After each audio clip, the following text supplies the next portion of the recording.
Hi everybody, my name's Natalie and today I'm going to talk you through making your own rosemary infused hair oil. I did do a clip yesterday about this, but I've had some feedback saying it would be useful to actually see a bit more of the process. So I'm going to try again today. So just a reminder, it's really easy to make. Lots of people are really interested in making their own rosemary oil for hair because it's really good for helping with hair loss and thinning hair. And you don't need many ingredients. It's really easy to do yourself at home. So you're going to need to make a water bath. So I have a pan that I'm going to use on the hob for my water bath. I have the jug of water which I will add.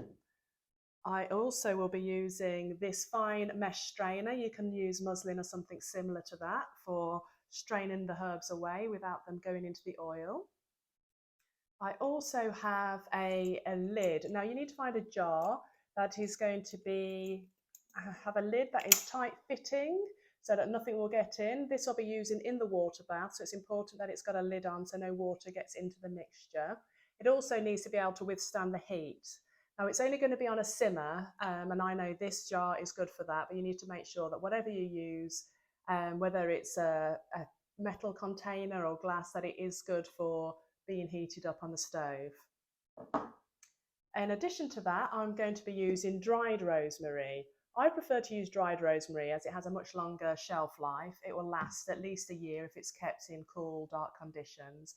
Whereas with using fresh rosemary, it does have a tendency to not last nearly as long and can spoil quite quickly.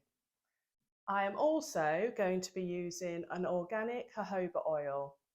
Now I choose to use organic products where possible just because it has less nasties and additives to it.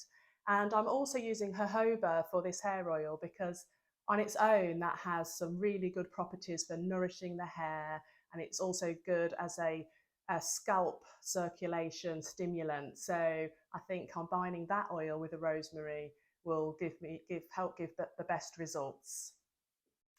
So I'm also going to be using some scales just to weigh out the ingredients. So I will start with the jar, and I want to put 100 ml of the jojoba oil into there.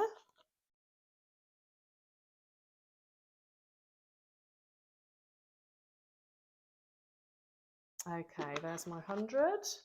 And then I'm going to add 25 grams of dried rosemary, but I'm going to do it in two stages. So first time around, I'm just going to add half that amount. So 12.5 grams I have weighed here. And I'm just going to add that to the jojoba oil. Now that's just sitting on top of the oil. So I'm just going to push it down into the oil so it's all coated. And that is as easy as it gets for this first stage. So I'm just going to close that up, make sure it's well sealed. And I'm going to add that to the saucepan and start making the water bath. So I'm going to fill the water in the pan, making sure that the water doesn't go above the lid line of the jar. And then I will put that on so it's just at a simmer, and that will be left for 2 hours. So you've got quite a long time there just to leave it simmering. You want to keep an eye on it and make sure that it doesn't boil, because if you boil it and the oil starts getting too hot, it will ruin it and it won't be very good. The oil will turn rancid. So just keep it on a light simmer for 2 hours. After the 2 hours, you'll take the container back from the pan, and at that point you'll want to go on to the next stage of straining the oil. So I'm just going to get a clean dry bowl to strain the oil into, and I'm going to prepare that by putting this straining mesh over the top. And then I'm going to pour the contents of the jar inside, making sure it's all empty there.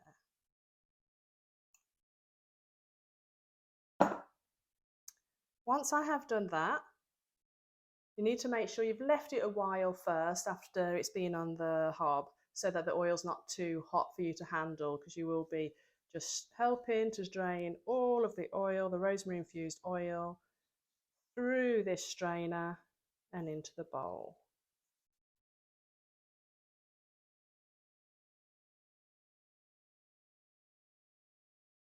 There we go. So once you're happy that you've strained all the oil back into the bowl, it will go for a second heating in the water bath. So it's just a case of turning the strained oil back into the jar, and then you will want to add the other 12.5 grams of dried rosemary. You can then discard the original batch of rosemary which is left in the strainer. So I'm just going to stir the fresh rosemary back into this oil. And then I'm just going to seal the jar once again and return it to the water bath. And I'm just going to do exactly the same as I did the first time, and I'm going to leave it to simmer for a further 2 hours. So another little time to wait, keeping an eye to make sure that the water doesn't boil. And then once it has completed its final 2 hours, you simply take it back out, strain it again through the mesh that you've got, and put that into a suitable container. So here's a little one that I've made previously. So I've just put the oil all finished into a little container like this, and then it's ready to use.